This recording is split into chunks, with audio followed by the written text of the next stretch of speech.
ধরুন আমি কল্পনায় যাই, আওয়ামী লীগ নির্বাচনে অংশ নিতে পারলো না দলীয়ভাবে, হ্যাঁ নিঃসন্দেহে তাদের তো একটা বড় সমর্থক আছে, এ কথা তো কেউ অস্বীকার করবে না।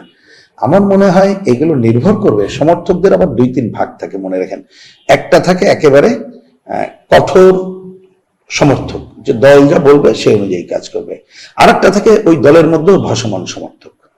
তা আমাদের দেশে দুইটাই হয়তো ওই সময় কাজ করবে। একটা হচ্ছে দলকে ডিসিশন দিচ্ছে তার উপরে নির্ভর করবে, তারা যদি ডিসিশন দেয় ভোট কেন্দ্রে যাবে না যাবে না, আবার যদি যে এটা হয়তো এটা কিন্তু সব ওপেন হবে তা না, গোপনে হতে পারে, তারা আবার যদি কৌশলে মনে করে মুখকে ভোট দেওয়া হতে পারে। কিন্তু আমি যেটা দেখি এগুলো নির্ভর করবে স্থানীয় পরিবেশ পরিস্থিতির উপরে, তারা কাকে কার উপরে নির্ভর করে এখন থাকতে পারছে বা থাকতে পারছে না, আগামী দিনে লাভ লোকসান কি হবে এইগুলো বিবেচনা করে হয়তোবা তারা ভোটের বিষয়ে সিদ্ধান্ত গ্রহণ করবে। কিন্তু আমি মনে করি যে এই আলোচনাটাকে আমাদের প্রধান করা উচিত না, এটা ভোটারের স্বাধীনতা, জিনিসটাকে সেইভাবে নিয়ে দেবেন। কারণ ভোট কেন্দ্রে যে যখন যায়, কেউ তো আওয়ামী লীগ ভোটার হয়ে বা কমিউনিস্ট পার্টির ভোটার হয়ে বা বিএনপির ভোটার হয়ে যায় না। এমনকি আমিও যখন ভোট কেন্দ্রে যাই তখন কিন্তু আমি একজন ভোটার হিসেবে যাই এবং আমি কিন্তু গোপন জায়গায় যে ভোট দেই।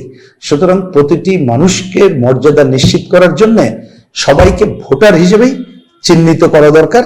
ভোটের আগে কোনো প্রশ্নবোধক চিহ্ন আনা উচিত বলে আমি মনে করি না।